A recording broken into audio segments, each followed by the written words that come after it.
volta depois de 2 semanas de Thiago Romariz jogando meu nome na lama e falando um monte de absurdos. Eu, Guilherme Diego, estou de volta aqui pro De Quinta para mais uma vez falar com o Thiago Romariz, que hoje fala conosco diretamente do Brasil também aqui, Thiago. Estamos todos no Brasil.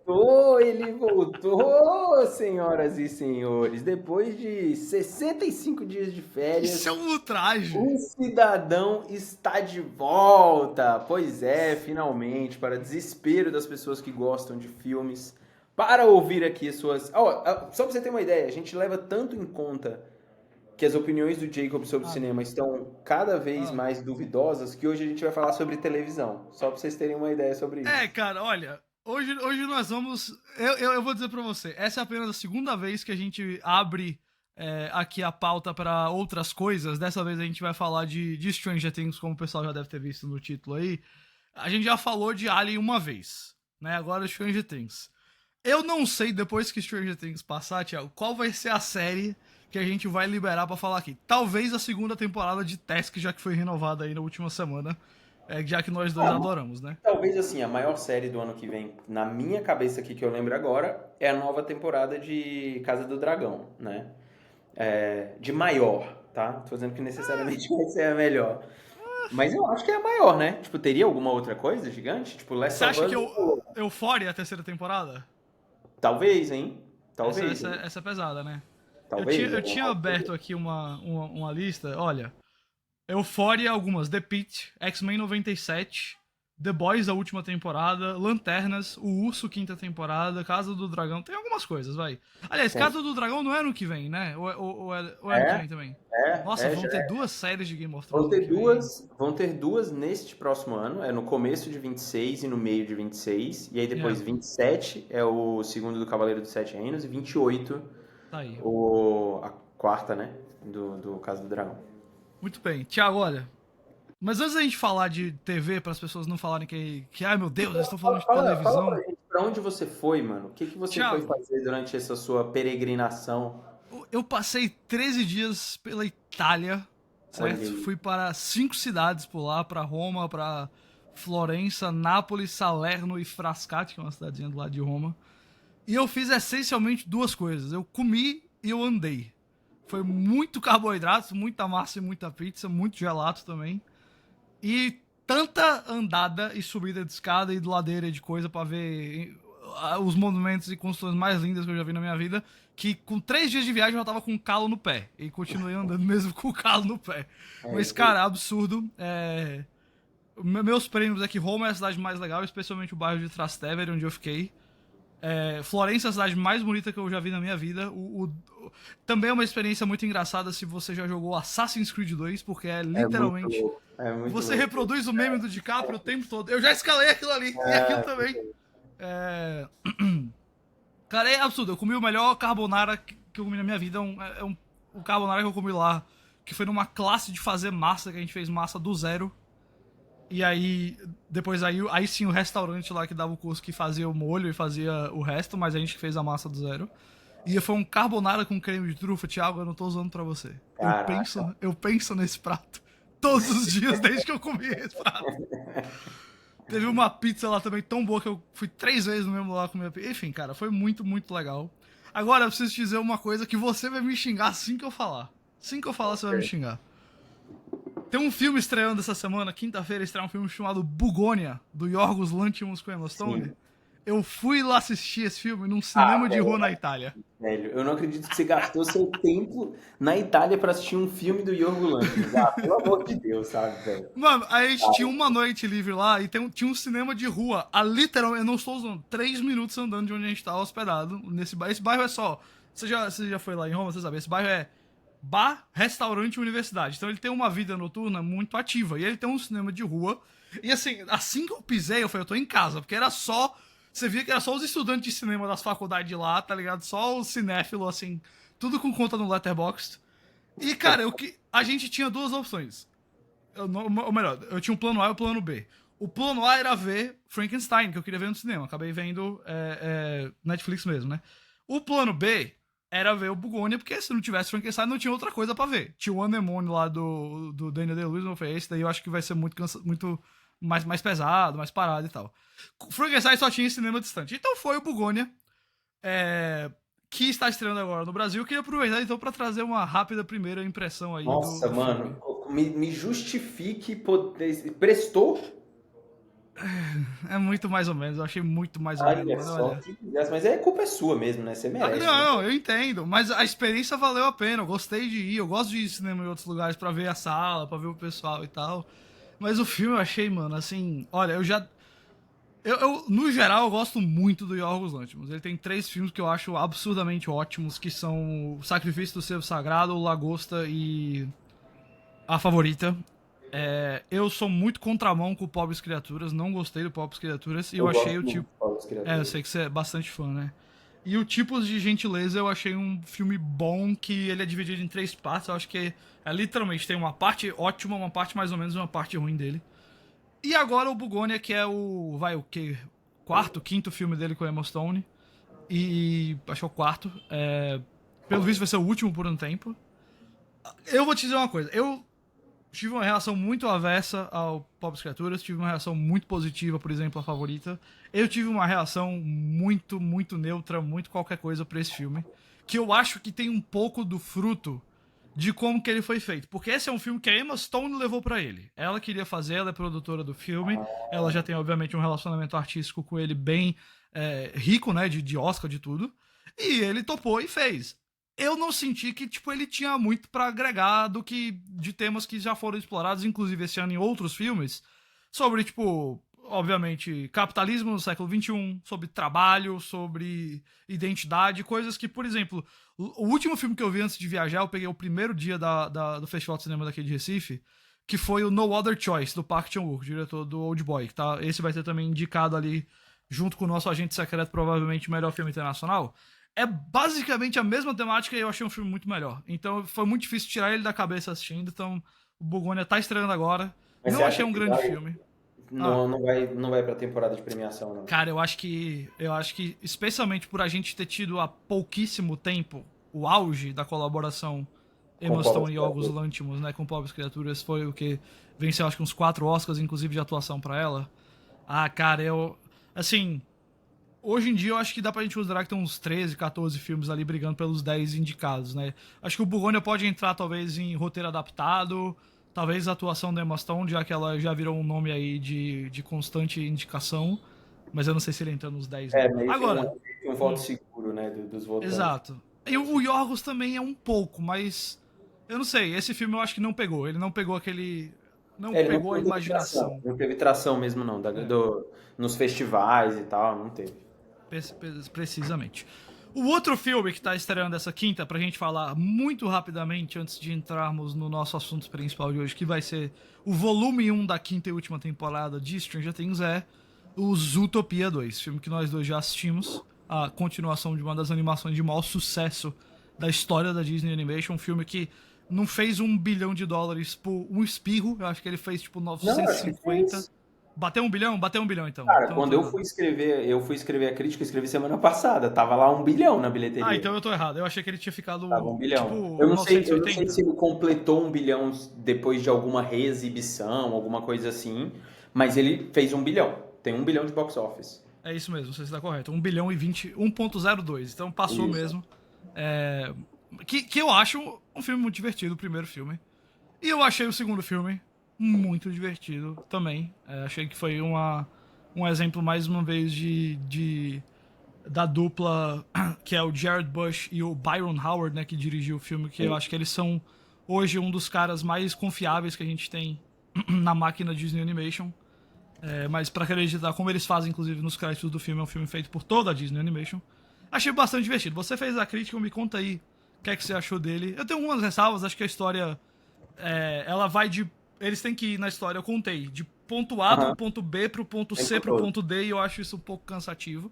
Mas, cara, achei no geral o filme muito colorido, criativo, divertido. Ótimas referências a, curiosamente, Poderoso Chefão e o Iluminado.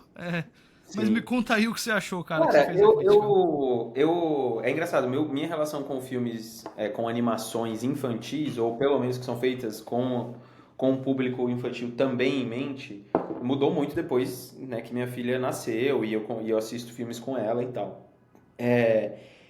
E o Zootopia, quando saiu, Hum, 2016 eu acho, né? Que acho que é foi. 16, é. Cara, eu gostei do filme, mas ele não foi um filme que ficou na minha memória. Ele ganhou espaço na minha memória quando eu comecei a assistir mais filmes, mais animações com a Isabela, sabe? E eu fui assistindo e gostando cada vez mais do filme. Falando, cara, pô, o Jason Bateman manda. Eu assisti legendado, eu assisto, né, em inglês com ela, do tipo. Cara, o Jason Bateman manda muito bem como o Nick, né? Que é a raposa. Todos os coadjuvantes são muito bons. É um filme bem carismático, assim. E ele meio que ficou deixado de lado vamos dizer assim, num pódio da Disney Animation, porque ele realmente não foi um sucesso do tamanho, até em termos de, não só de bilheteria, né? Mas de merchandising, parque e tal, como Moana foi, Ou como Frozen. Frozen foi. É. Pô, Frozen teve 2 filmes, já tem o terceiro e o quarto, mas o gap maior é entre o 2 e o 3, não é entre o 1 e o 2, É. né? Então, assim, ele foi meio deixado de lado. Quando eu fui assistir o Zootopia 2 agora, eu tava com o Zootopia 1 muito fresco na cabeça. Mas, assim, Uhum. muito. Porque eu e a Isabela, a gente assistia, sei lá, uma vez por semana. Deixava lá rodando pra assistir. E aí a gente foi ver. E eu tava com um medinho, assim, de falar, 10 anos depois, mano, vai aumentar, vai ser tudo maior. Ou vão ter coisas que a Disney vai ter. Ou vai ter deixado ser engolida pelo medo Uhum. político que a Disney tá tendo nesses últimos anos e tudo mais. E, cara, no fim do dia, não foi nada disso, assim. Tipo, eu acho uma animação bem bem com a cara da Disney, que é o quê? Que é uma animação, uma história levada pelos seus protagonistas, que eles apresentam aquele mundo de uma forma muito detalhada para as pessoas, né? É incrível aqui como eles apresentam esse mundo para além da cidade de Zootopia. E eles tentam fazer aqui uma grande volta ao mundo, né? Que não é o É. mundo, né? É um negócio desse tamanho, assim. Por isso que é esse ponto A ao ponto B, sabe? E é realmente assim. Eu acho que até às vezes ele se estende demais. Tipo, podia só ir até o ponto C. E acho que resolveria. Mas eu acho que ele tem um carisma, cara, que é raro encontrar em animações da Disney, se você for mais pro passado, que tenha esse tipo de carisma em animações que não tem música, É tá? verdade. Esse filme Bom, tem não uma música da Shakira no meio do filme, mas é, isso, mas assim, é uma não é um personagem que é uma musical. cantora, É. né? E tipo assim, se você for olhar os outros grandes sucessos, Encanto, Moana, Frozen, Todos eles são musicais. todos têm a parte musical. Os Utopia não tem, velho. Não tem, sabe? E é segura por causa dos personagens. Eu acho que eles têm uma sagacidade ali, tanto a Judy quanto o Nick, que ajuda demais a você poder colocar personagens muito esquisitos do lado deles, entendeu? É muito legal. Cara, tem uns personagens muito bons ali do lado, velho, deles. O rato lá, o bichinho que é o poderoso chefão que já tava no primeiro, é É. maravilhoso. Agora é com a neta dele. Aí, sabe? Tipo, cara, é uma coisa legal atrás da outra. Os É. bode da montanha, Ah. brother, de andador. Os É. bodes de andador na montanha. Então, assim, tem muita piada. É adulta também.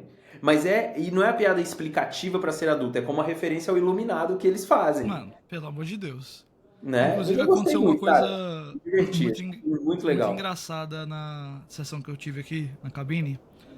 Eu até comentei com um amigo meu, o Fabrício, que ele tem até ele é do Almanac Disney. Ele disse que na cabine dele em Fortaleza o pessoal sacou a referência do Iluminado na hora. Eu acho que na minha cabine só eu saquei. E eu acho que eu comecei a rir alto. E se alguém entendeu, não, na que eu tava. Mas é porque eu vi numa sessão, numa Eu, matinê no final mano, de semana, eu né? comecei a rir alto e eu não sei se as outras pessoas sacaram. E eu acho que as pessoas ficaram tipo, por que esse ser humano tá rindo dessa situação? Cara, duas coisinhas só que eu queria destacar do Zootopia 2 antes da gente partir pro Stranger Things. Primeiro ponto cara, esse filme ele é um turbilhão de piada visual. De Muito. tipo, cada placa, cada propaganda, cada personagem, cada bonequinho de animal que tá lá distante fazendo alguma coisa na cidade é uma piada que os caras aproveitam pra fazer.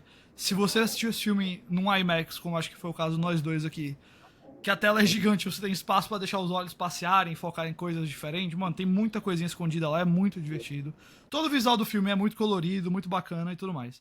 E eu achei muito legal, por mais que seja a escolha meio óbvia de como que explicar isso, eu achei que foi bem feito, como que eles explicam a ausência de répteis do primeiro filme.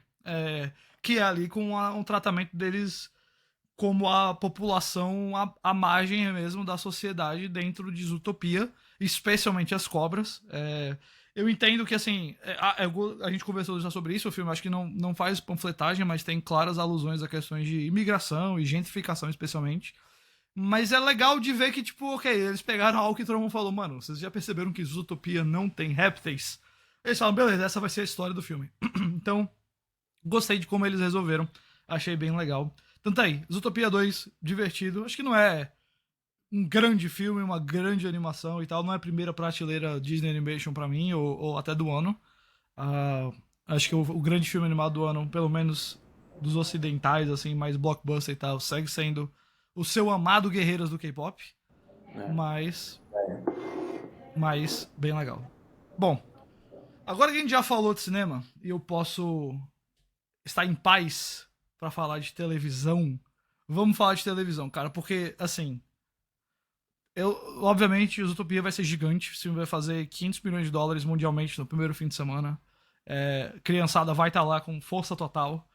Mas na cultura pop, na internet, Thiago Romariz, não tem Bugônia, não tem Zootopia, não tem outra coisa. O lançamento dessa semana é uma série de televisão que, claro, inclusive vai para o cinema no final desse ano nos Estados Unidos, não aqui no Brasil. Mas é claro que a gente tá falando de Stranger Things, porque acho que não tem como a gente pegar essa semana e não comentar, e acho que vale a pena de fato ser aqui o grande assunto desse episódio, o lançamento do primeiro volume, dos 4 primeiros episódios, então, da última temporada de Stranger Things, o Stranger Things 5, que nós dois já assistimos, e que, cara, tá sendo um trabalho gigantesco, né, da Netflix. Teve uma estreia gigante em Los Angeles, a gente tá falando aqui dias depois da parada estranha que rolou em São Paulo, uma parada temática de Stranger Things com o ator que faz o Vecna aqui. A gente tá falando de algo que vai ter que hoje em dia tem estrelas jovens pra todo lado naquela série. Criou estrelas, né, acho que pelo menos 2 ali que hoje são muito grandes, que é a Millie Bobby Brown, especialmente dentro do Netflix e tal, e saindo de Netflix mais a Sadie Sink, que vai estar no próximo filme do Homem-Aranha. É uma série que estreou há quase 10 anos, né? Acho que é 2016 também, então 9 anos. Há muito tempo que a gente tá com essa série aí. Teve, claro, uma espera bem grande entre a terceira e a quarta temporada, e uma bem grande entre a quarta e a quinta, mas virou, de fato, essa coisa bem de evento, que agora a Netflix está lançando em 3 volumes, sendo esse agora dia 26 de novembro, um dia depois do que vocês devem estar escutando aqui o podcast. Depois a gente tem no Natal, e depois a gente tem na véspera de Ano Novo, o último episódio da série. Só pra gente recapitular, essa quinta temporada se passa algum tempo lá depois do final da quarta temporada, onde a turminha tem uma vitória temporária ali contra o Vecna, mas onde a gente vê que a barreira entre o nosso mundo e o mundo invertido tá cada vez menor. Tá muito claro que o Vecna não foi derrotado de uma vez por todas. Ele consegue colocar a Max, né, personagem da Sadie Sink, de coma, e tá todo mundo, depois de uma temporada que, inclusive, pra mim é um grande problema da temporada 4, separou todos os personagens em vários núcleos, todo mundo voltou pra Hawkins. E agora Hawkins está sob quarentena pelo exército americano, só entra e sai com autorização, e ali dentro a gente tem a Eleven sendo perseguida por uma personagem chamada Doutora Kay, que é interpretada simplesmente por Linda Hamilton. E nessa temporada a gente também tem os amigos todos reunidos, ainda lidando com a morte do Ed, né, do Joseph Quinn na mão do Vecna na temporada passada, e agora tentando de fato derrotar o Vecna de uma vez por todas. Ao longo desses episódios a gente descobre, e a pessoal avisando, a gente vai ter spoilers do volume 1, né? Precisamos falar. A série tá aí. A gente vai começar falando de forma geral e vai entrar em detalhes de como termina mais pra frente na conversa. Mas ao longo dessa temporada, logo no primeiro episódio, a gente descobre que eles têm feito missões pro mundo invertido. Eles conseguem entrar no mundo invertido agora e estão tentando mapear o mundo invertido pra achar o Vecna e acabar com ele de uma vez por todas. Tá todo mundo de volta: a Maya Hawke, a Winona Ryder, o David Harbour, o Finn Wolfhard. Todo mundo que você conhece, o Joe Keery, retorna para essa última temporada, A gente tem, como eu falei, a adição da Linda Hamilton como uma grande novidade no elenco. E Thiago Romariz, eu viro pra você e falo, o que é que você achou, no geral aí, da quinta temporada do volume 1 de Stranger Things? Cara, eu achei. Eu vou dizer assim, eu achei mais divertido do que eu pensei que pudesse ser, por ser volume um, sabe? Tá. E eu acho que, principalmente por ser, né, acho que todo mundo vai ficar falando sobre o gancho que ele deixa pro volume 2.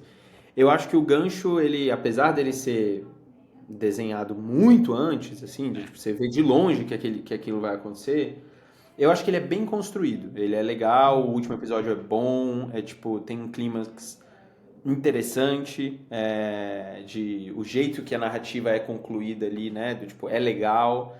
Então, eu acho que os Duffer Brothers fizeram esta temporada pensando claramente numa divisão, né, do Total. tipo de como ia ser feito o volume um. Eles pensam em 3 atos, inclusive na finalização desses 3 atos. Né? Eu não vi ainda os outros dois, óbvio, mas assim, do jeito que se termina o volume um, aquilo ali podia ser uma temporada de Stranger Things, sabe? Exato. E o Poderia ser final, o jogado quarto episódio, é um negócio assim, de sequências de ação e de batalha gigante. digna de final Plano de de temporada. sequência, plano de sequência, transformações gigantes, reviravoltas e tal. E legal, então assim, eu gosto também que eles conseguiram amadurecer o tom da temporada, né, a partir da relação dos personagens. Eles são jovens adultos, adolescentes ali, né?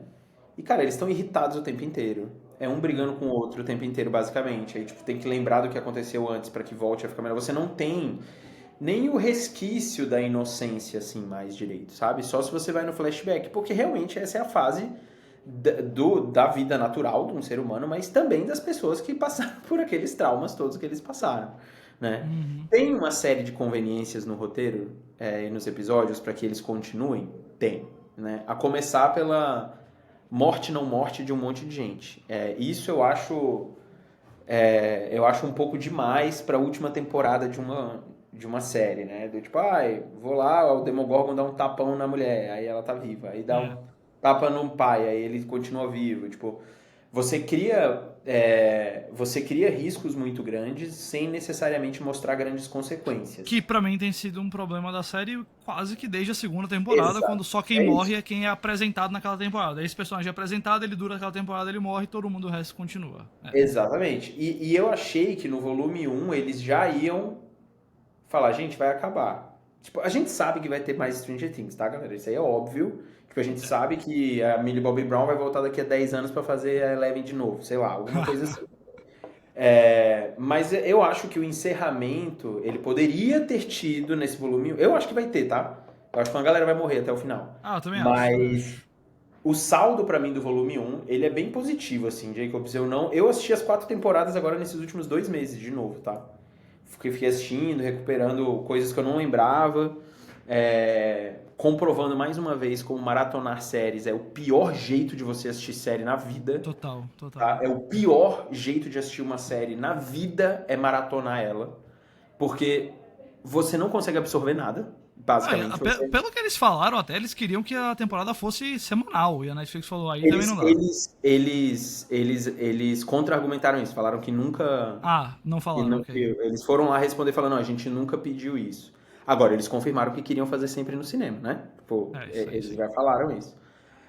E dá pra ver, cara, dá pra ver que eles estão se preparando pro cinema, porque o último episódio dessa aqui, mano, ele faz um grande set ali, né? Onde você, mano, câmera por todo lado e bicho pro lado e voando e tal. Cara, eu gostei. A gente vai falar sobre pontos específicos, mas Específicos, eu né? achei o saldo positivo. Eu acho que vai acabar com um gancho bom para que seja um mês de especulação em cima do que todo mundo Hum, quer que aconteça.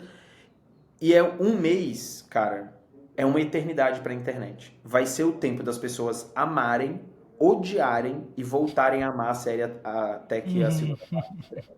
Vamos lá, Então, mas eu deixa acho que é eu... uma série legal. Eu achei que, inclusive, me engajou mais do que por exemplo, o começo da segunda ou o começo da quarta.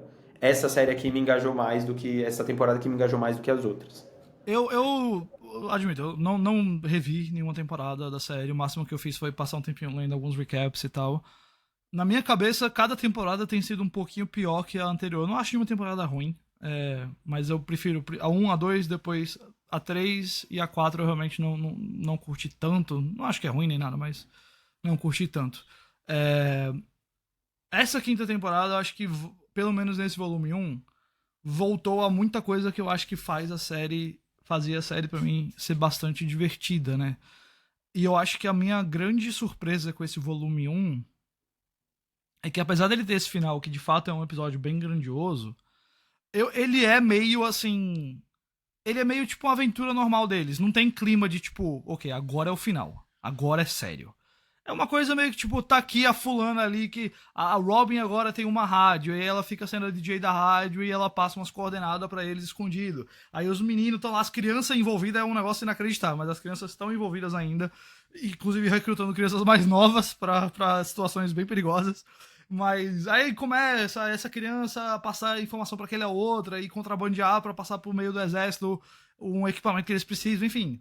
Bem aventura mesmo, assim, sabe? Que eu acho que, inclusive, por um lado, é de fato pra mim o que fez esse volume 1 ser, acima de tudo, cara, muito divertido de ver, muito tranquilo, assim, desce fácil esse volume 1, sabe? Ele não tem aquele clima que eu acho que já começa a ter na temporada 4, muito com a Max e tudo, de tipo, o peso chegou agora. Agora o negócio é, tipo, sombrio, sabe? Ele é bem mais divertidão, bem mais... Ele é mais do tipo assim, ó, vamos. É tipo uma aventura. Eles tentam colocar o lance do RPG, né, o tempo inteiro, Exato. mas tem uma dinâmica de montagem, de ritmo mais rápida até, porque é aquilo, eles estão na missão de caçar o Vecna, e eles já estão nessa há um tempo. Exato. É a 30ª, eu acho, né, missão que eles estão. É a 30ª missão, Tipo, vamos caçar ele, onde é que ele tá? E aí a narração é toda pela rádio, então, tipo, fica um negócio mais dinâmico. E como tá todo mundo lá em Hawkins, eles precisam dar um jeito de dar a todo mundo o que fazer. Tem alguns personagens, aliás, eu vou comentar daqui a pouco, que não tem mais razão de estar ali. Eles não fazem nada, tá? Esses personagens estão ali porque a série não tem como descartar eles, mas... inclusive, vou dizer, a maioria deles são parentes do Will Byers. Eles não tem muito o que fazer na história mais. Agora, eu acho que, por outro lado, esse clima mais leve também é o que às vezes me frustrou com esse, tipo, vai morrer, não vai. Vai morrer, não vai. Porque, tipo, cara, não combina. E eu sei que não combina também, porque se eles matam, por exemplo, eu acho que a gente vai começar agora a entrar em acontecimentos que tem, não do final do volume 1, mas especialmente ali dos episódios 1 e 2 do volume 1, tá, pessoal? Então fica agora esse aviso. Mas a gente tem ali uma coisa de que o Demogorgon tá caçando crianças pro Vecna. E uma dessas crianças, como foi amplamente teorizada, que é quem desaparece no episódio 2 lá, o desaparecimento a Holly, a irmã do Mike. Né, a irmã do personagem do Finn Wolfhard, a irmã mais nova, né? Ele tem a Nancy mais velha e a Holly mais nova.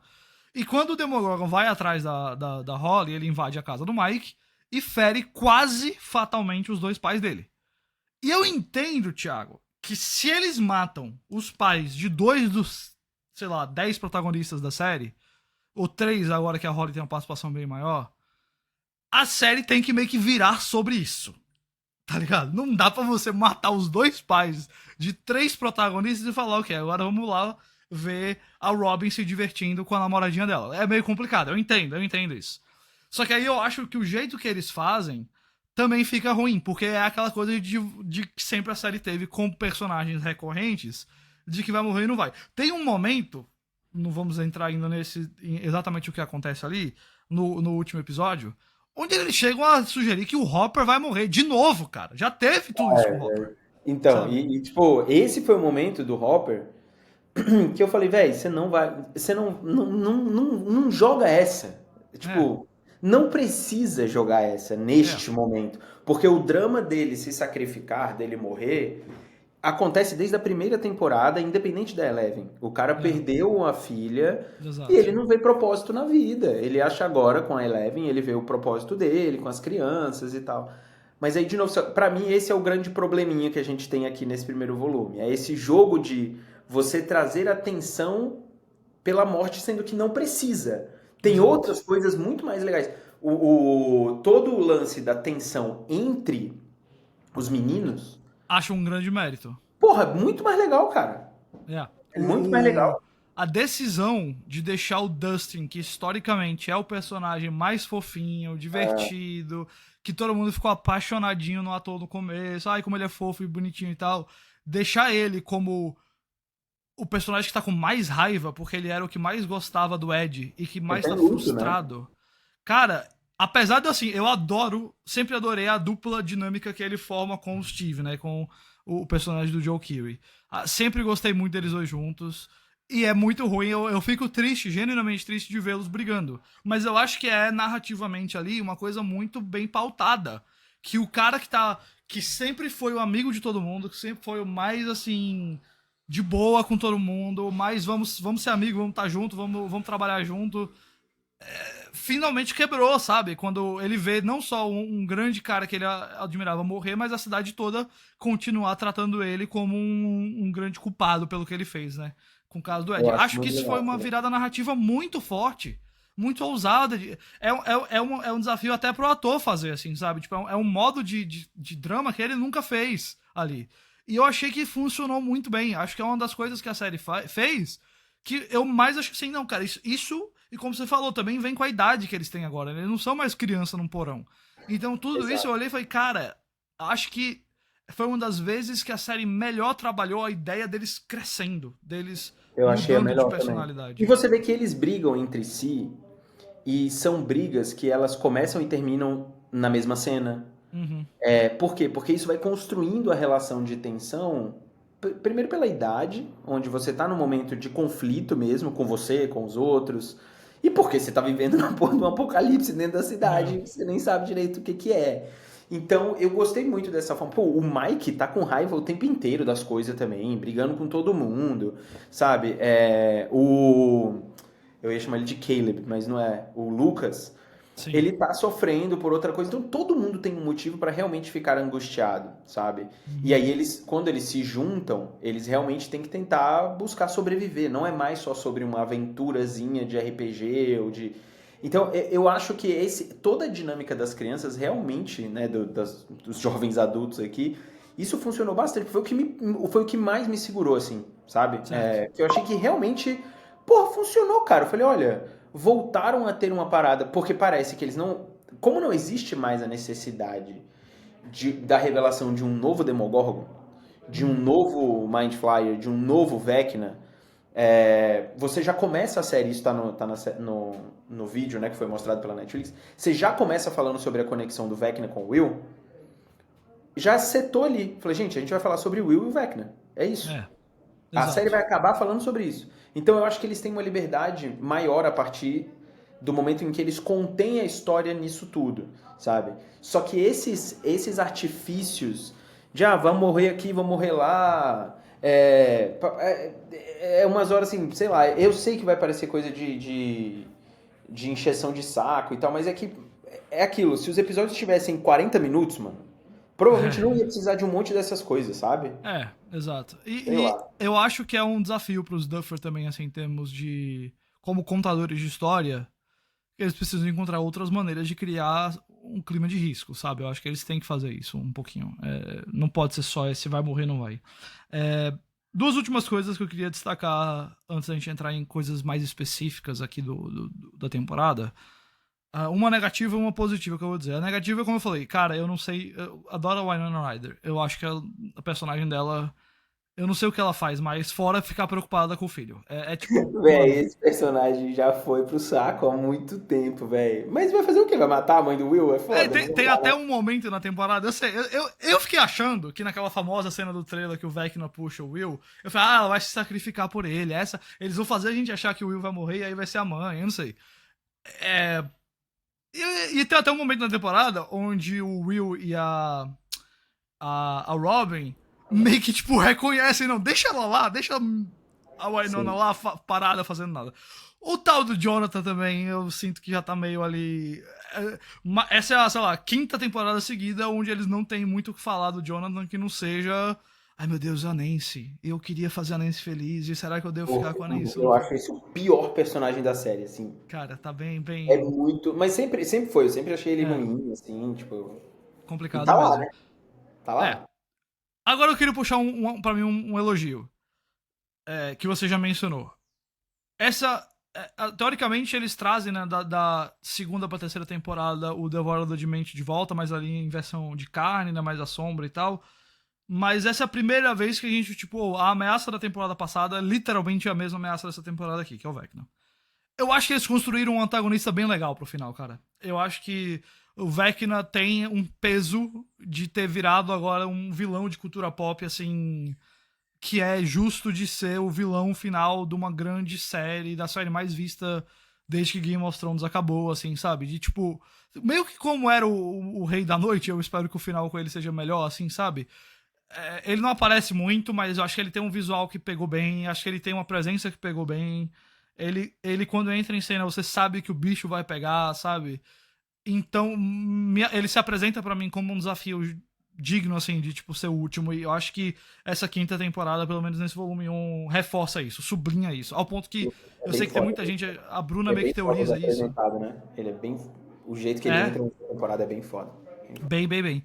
A Bruna, que trabalha com a gente no Omelete, ela tem essa teoria de que o Devorador de Mente, que na verdade é o responsável por criar o mundo invertido, que é ele que tá por trás do Vecna. Eu espero que não tenha isso. Eu espero que o Vecna seja o mesmo cara e que a gente lide com isso, porque eu acho que ele tem uma baita presença. Mais alguma coisa, além do que a gente já anotou pra discutir aqui agora, que você Cara, do queira gerais falar? não. Do geral acho que é isso. É só na parte técnica que eu diria assim.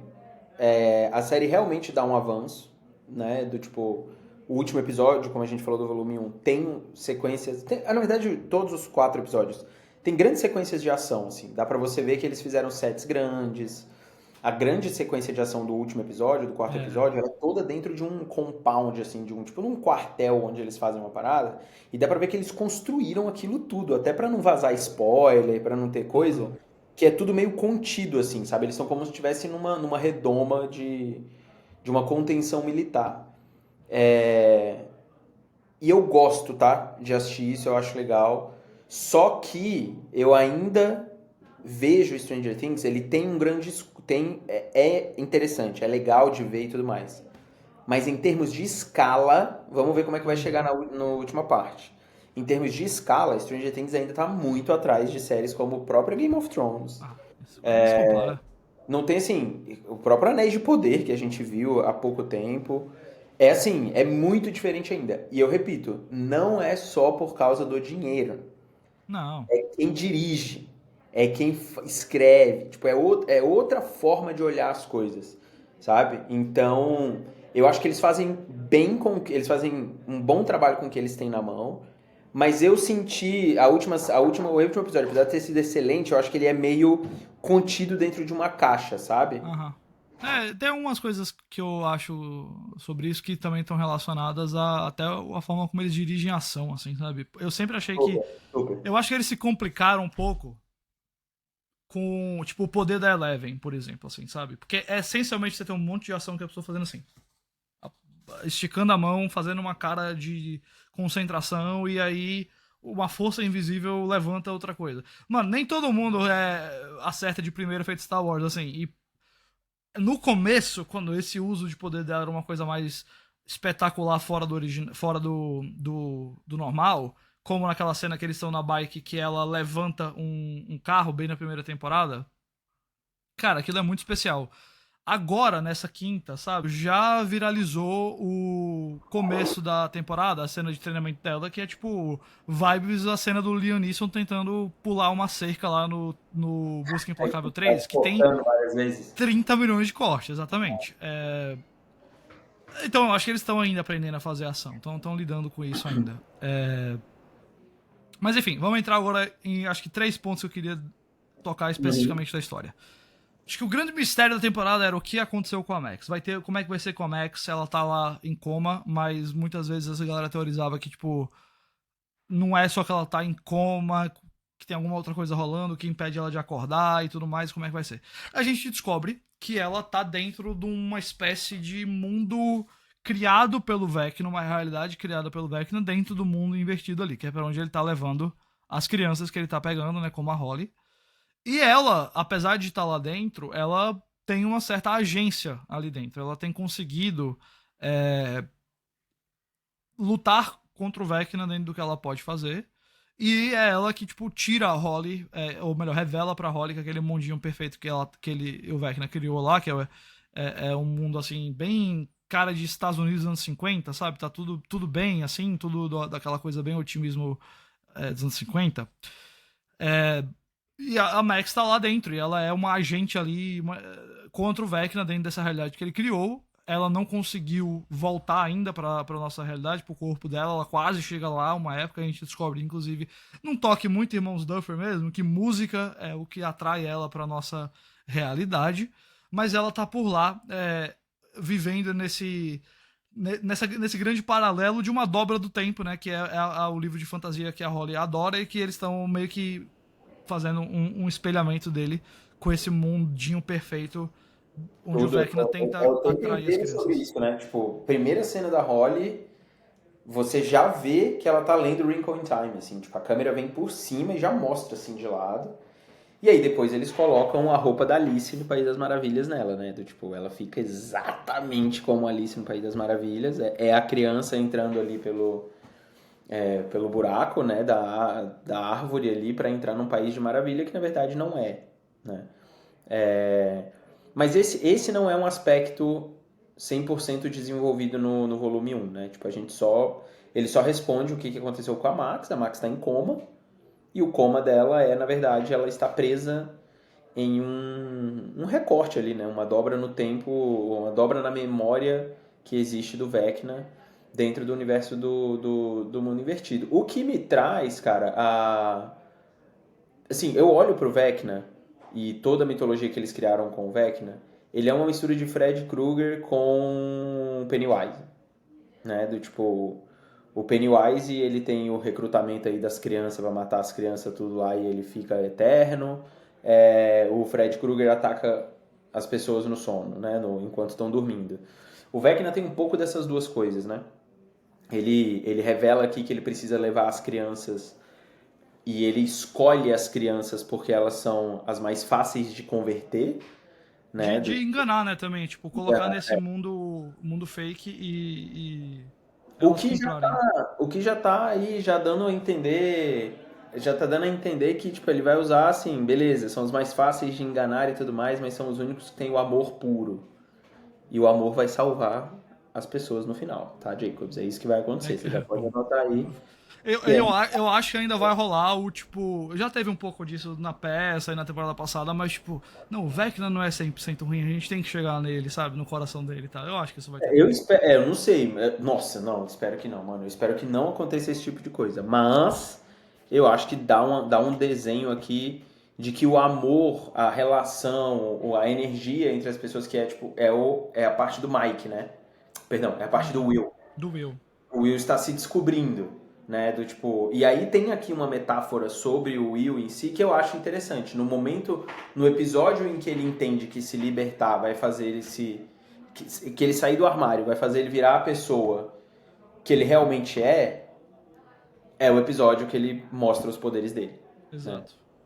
Então Que ele. é o final da temporada que a gente pode falar agora desse outro. Assim, o final a gente comenta já, mas de toda essa relação do Will com Vecna, né? Afinal de contas, já foi revelado aí num clipe que o Vecna é o responsável pelo desaparecimento dele lá na primeira temporada. A gente vê que o Vecna tá, de certa forma, indo atrás do Will ainda nessa temporada nova e tudo mais. E que o Will, ele ainda consegue, por conta das conexões que ele já teve, ele ainda consegue, vamos dizer assim, uh, ver um pouco do que a Hive Mind lá do mundo invertido, que inclui o Vecna, inclui os Demogorgons todos, vê. Ele ainda tem esse acesso, e como você falou mais cedo, é amplamente assim plantado que ele vai eventualmente usar isso como um poder, e que ele vai usar isso para dominar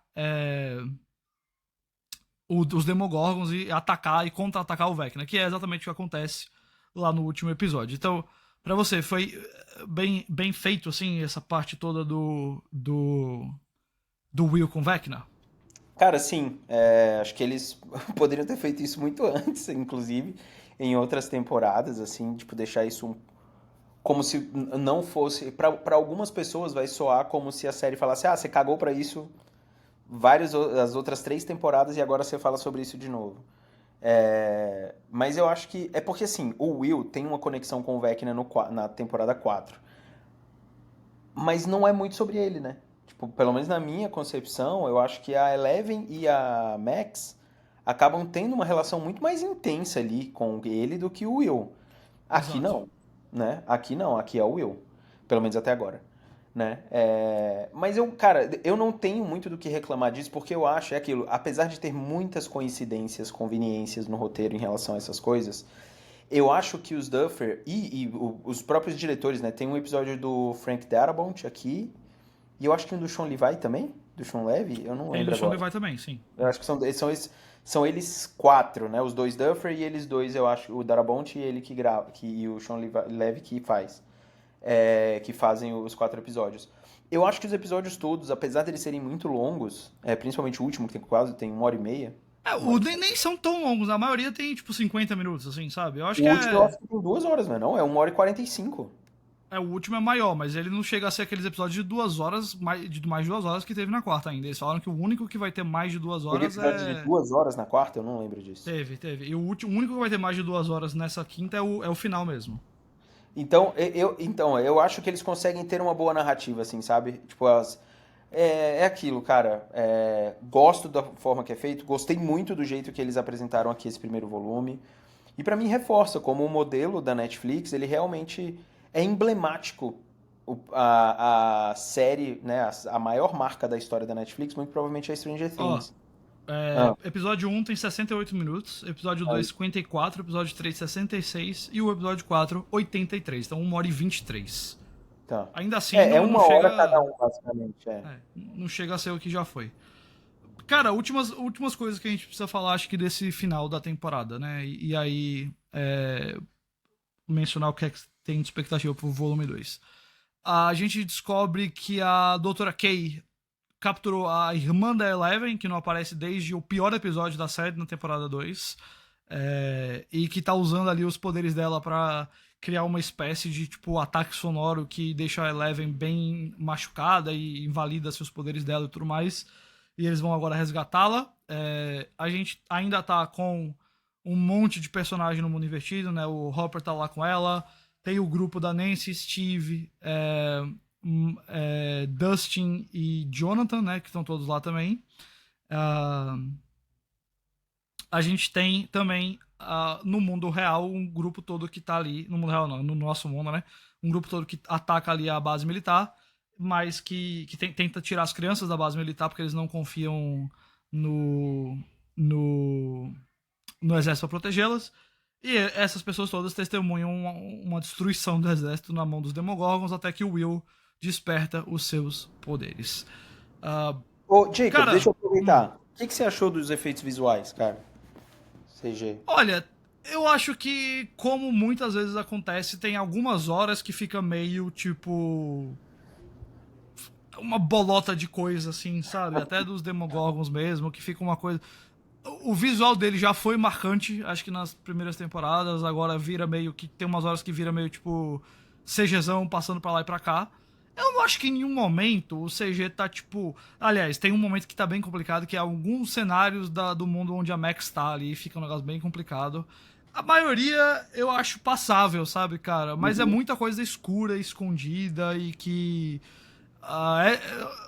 Eu não sei se vai ser o caso, mas uma daquelas séries que a galera vai ter que assistir de noite, senão vai ter muito reflexo na TV, porque eles usam muito disso pra esconder algumas coisas. Porque pela natureza dos monstros, que é muito, sei lá, carne exposta e o negócio meio Sim. deformado e tal, vira meio que umas bolotas às vezes. Aí isso me cansava um pouco às vezes, quando a gente tinha algumas sequências muito grandes no mundo estendido. E o mundo estendido, visualmente falando, é bem pouco interessante. Ele é a mesma coisa pra todo lado, né? Ele é só, O tipo... mundo. Qual O mundo? mundo invertido, estendido não. O mundo invertido, Ah, perdão. tá. Eu falei, então não vi esse mundo aí, não. Esse mundo aí Perdão, eu não vi, perdão. não. É meio que a mesma coisa, de O sempre, mundo né? estendido pode ser o mundo da Max. Pode ser. Pronto, Aí pode esse é ser, o pode mundo ser. estendido.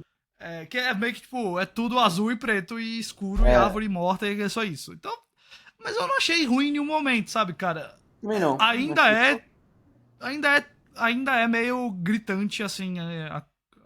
Você nota que, tipo, ok, agora nada do que tá em tela aqui é real, mas não é mal feito. Mas, mano, vamos lá, pra encerrar. Me fala aí, expectativas volume 2. Vão ser mais 4 episódios no dia 25 de dezembro, dia de Natal. Quais são suas expectativas aí? Cara, só completando ali o que eu falei eu acho que a gente vai ter um mês agora, né, pra assistir a segunda parte. Isso. É emblemático que a Netflix, com a sua maior marca, maior franquia original, ela na primeira temporada significasse maratona tudo que era pra fazer e agora você tem 3 partes em 60 dias, né? Menos de 60 dias, 40 dias. Isso eu acho que traz vai mostrar como eles mudaram criativamente também, não é só o modelo de negócio. O que eu digo com isso?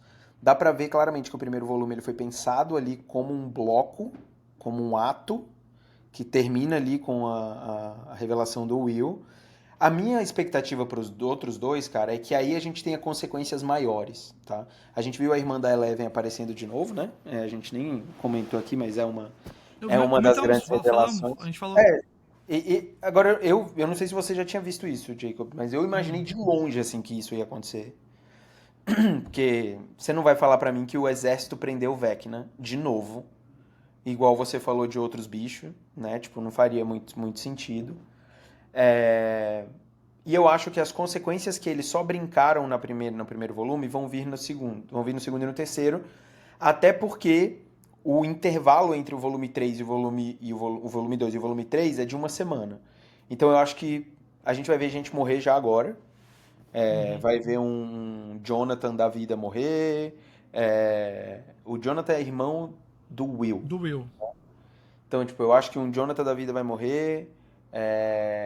Um dos 4 meninos vai morrer também. Não tem jeito.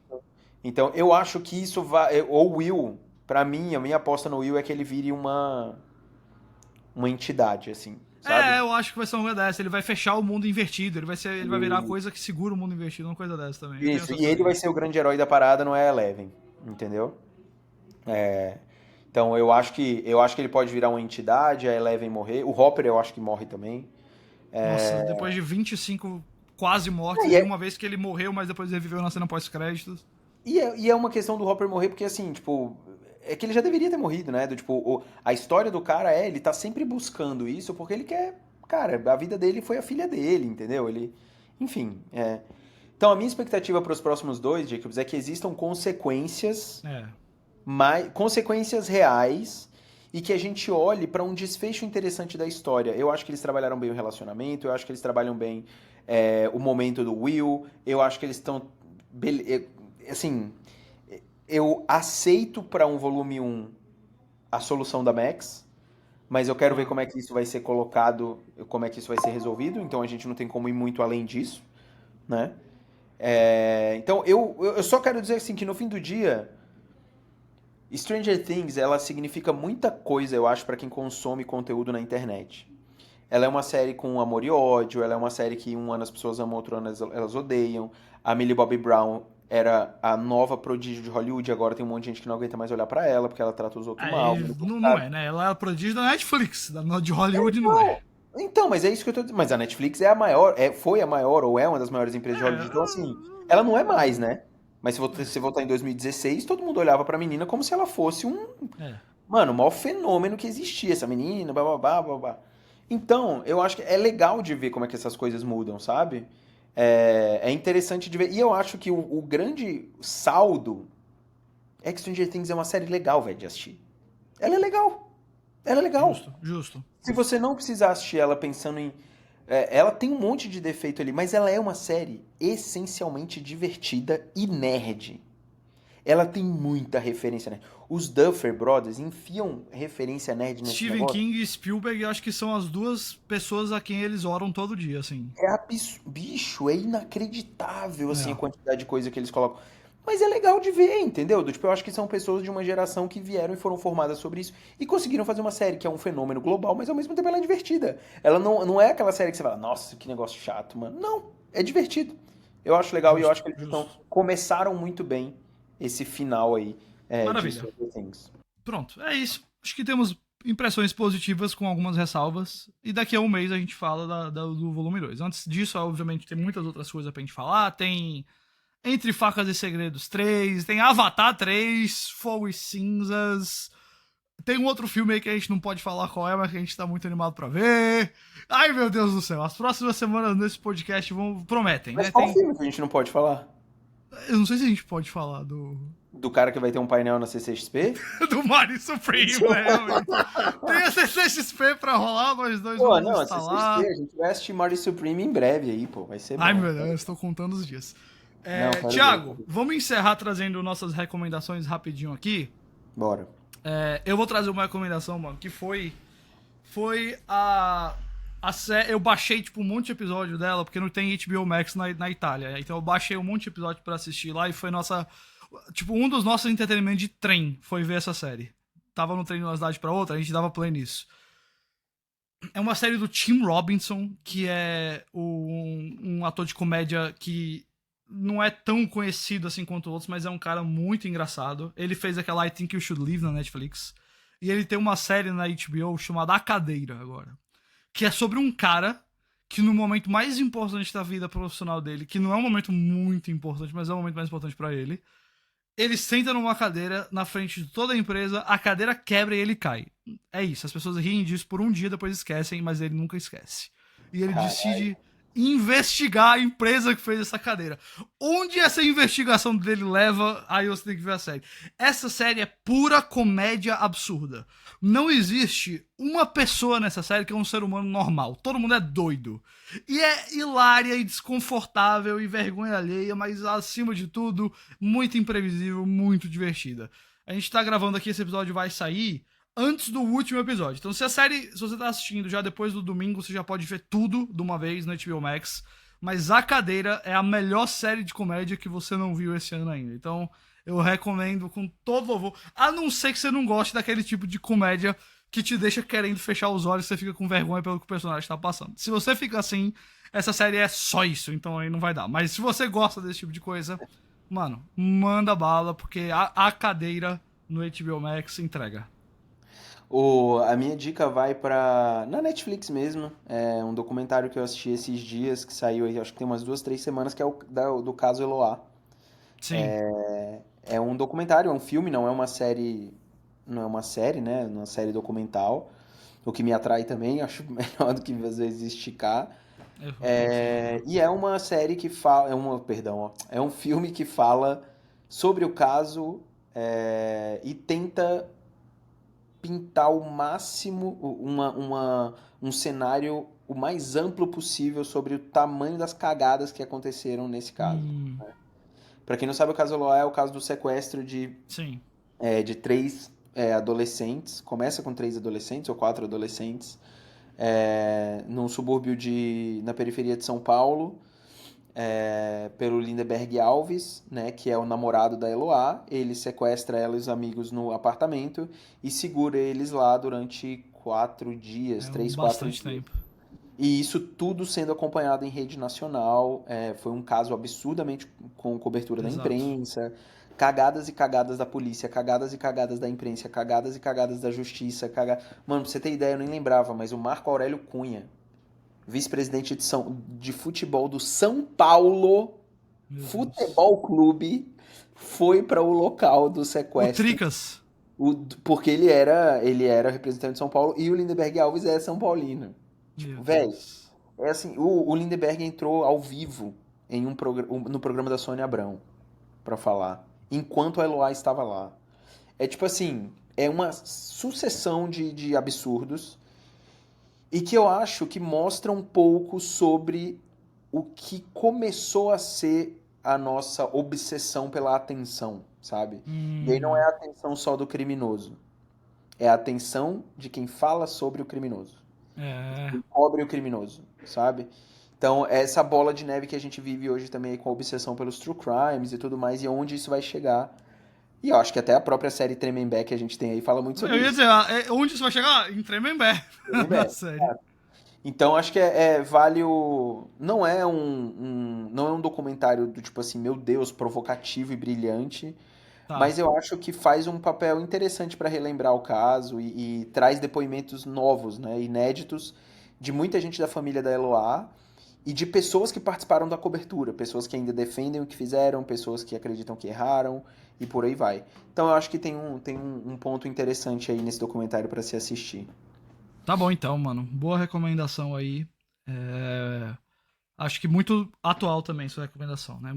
Está em voga todos esses assuntos ainda, muito por conta do Tremembé Bad e de outras coisas, né? Monstro e o que mais tem no Netflix aí também. Beleza, Show. Thiago, estamos de volta, foi um prazer. A gente vai, semana que vem, temos a CCXP, se você estiver por lá e pode falar com a gente, pode... Se você escuta de quinta, fala pra gente. Eu escuto de quinta. Nós queremos especialmente falar com as pessoas que estão escutando aqui o podcast. Não, se você encontrar a mim ou o Jacobs na CCXP e você falar que você assiste o de quinta, o Jacobs vai te dar um presente misterioso. Pronto, é isso. Tá bom, eu vou... Vai ser isso. Tô mandando uma mensagem aqui pra pedir um monte de pinzinho lá. Deixa eu botar no bolso agora. Bom, é isso, pessoal. Obrigado a todo mundo. Até semana que vem. Valeu.